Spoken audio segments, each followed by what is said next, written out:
नमस्कार मित्रांनो, या व्हिडिओच्या माध्यमातून आपण पाहणार आहोत की नवोदय विद्यालय समितीमध्ये 1877 जागांसाठी भरती निघाली आहे.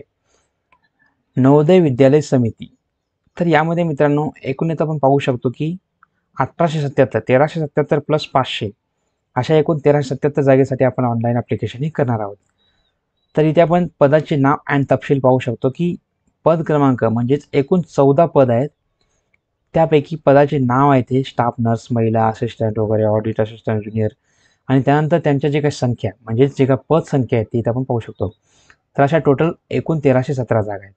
तर त्यामध्ये मित्रांनो आपण पाहू शकतो की पद क्रमांक 1 साठी BSc, पद क्रमांक 2 साठी पदवीधर. तर शैक्षणिक पात्रता ही पदावाईज वेगवेगळी आहे मित्रांनो. तर आपण या व्हिडिओच्या माध्यमातून म्हणजेच पद क्रमांक 14 10वी पास, मित्रांनो प्रत्येकाची प्रोसिजर ही एकच असते. फक्त आपलं जे काही क्वालिफिकेशन असतं ते तेवढं क्वालिफिकेशन आपल्याला त्यामध्ये ॲड करावं लागत असतं. तर ठीक आहे, या व्हिडिओमध्ये आपली फक्त 10वी झाली आहे. तर 10वीवर हे स्टाफ मल्टीटास्किंग स्टाफसाठी ग्रुप सी साठी एक पद आहे. तर या अगोदर आपण आपले नोटिफिकेशन ओपन करून घेऊयात.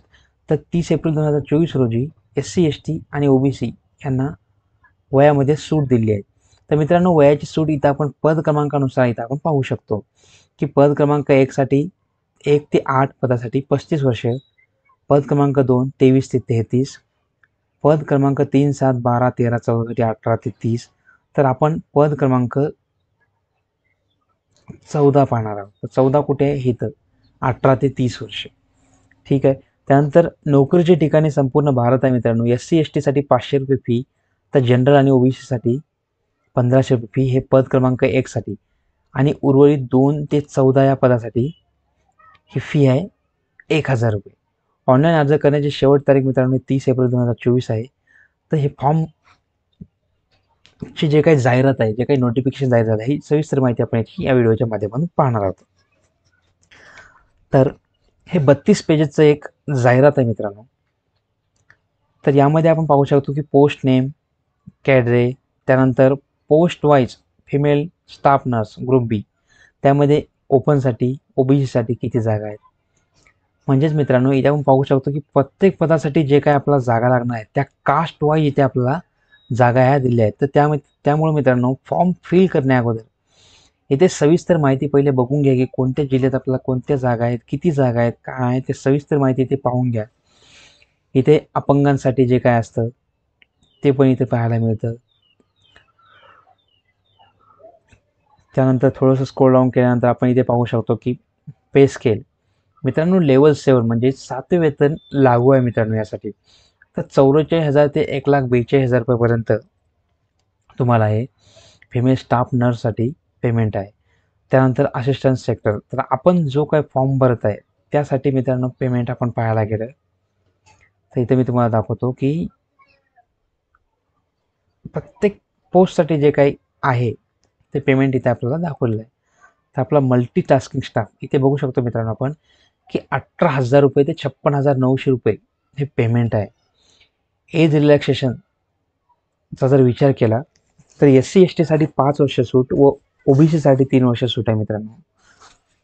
त्यानंतर मेस हेल्पर, मल्टीटास्किंग स्टाफ यांना इन्क्लुडिंग, त्यानंतर candidate within 3 years continuous in, म्हणजे एखादा स्टुडंट जो कंटिन्यू सेंट्रल गव्हर्नमेंटच्या कामामध्ये असेल मेसमध्ये वगैरे तर त्याला 5 वर्ष सूट राहील. त्यानंतर अपंगामध्ये SC STचा कोणी असेल त्यांना 15 वर्ष सूट, OBC विथ नॉन क्रिमिनलला 13 वर्ष सूट आणि जनरलमध्ये 10 वर्ष सूट राहील. ठीक आहे. तर एक सर्व्हिसमॅनला पण सूट असतेच मित्रांनो. त्यानंतर कट ऑफ जो आहे तो एलिजिबिलिटी क्रायटेरियानुसार लागेल.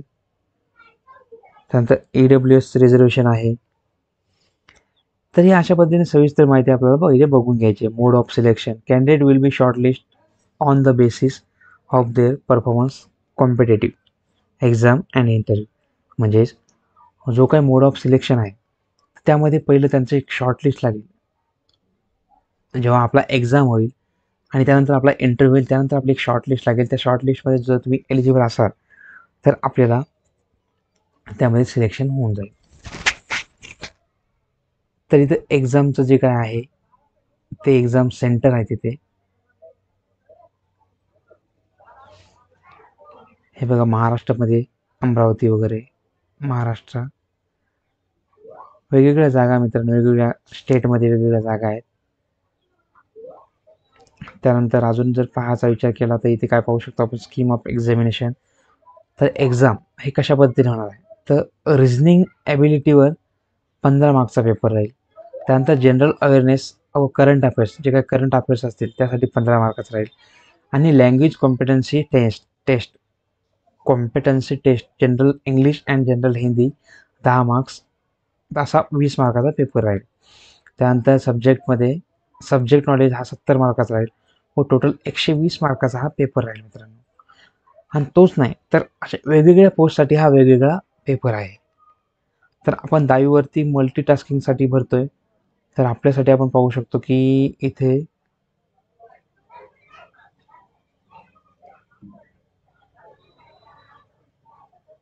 हे बघा,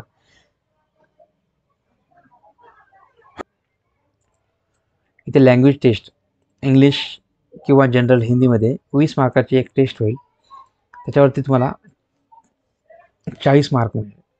जनरल अवेअरनेस व करंट अफेअरवरची 20 mark, basic knowledge of computer operation त्यावरती 40 मार्काचा, तर टोटल एकूण 100 मार्काचा पेपर राहील 2 तासाचा ड्युरेशन. हाऊ टू अप्लाय या ऑनलाईन ॲप्लिकेशन आपल्याला या वेबसाईटवरती करायचं आहे. या वेबसाईटची लिंक मी तुम्हाला डिस्क्रिप्शनमध्ये दिलेली आहे. तर इथे जो काय फीज आहे आपल्याला हे या पद्धतीने असणार आहे. तर मित्रांनो, अशा पद्धतीने आपल्याला ऑनलाईन फॉर्म भरण्या अगोदर ही सर्व माहिती वाचून घ्या. तर आशा करतो मित्रांनो व्हिडिओ आवडला असेल नक्की लाईक करा, शेअर करा, सबस्क्राईब करा मित्रांनो. आणि आमच्या चॅनलला फॉलो करून ठेवा, म्हणजेच यावरती ऑनलाईन ॲप्लिकेशन कसं करायचं यावरती लगेच मी एक व्हिडिओ बनवणार आहे, तो पण तुम्ही पाहून घेऊ शकता. जय हिंद, जय महाराष्ट्र.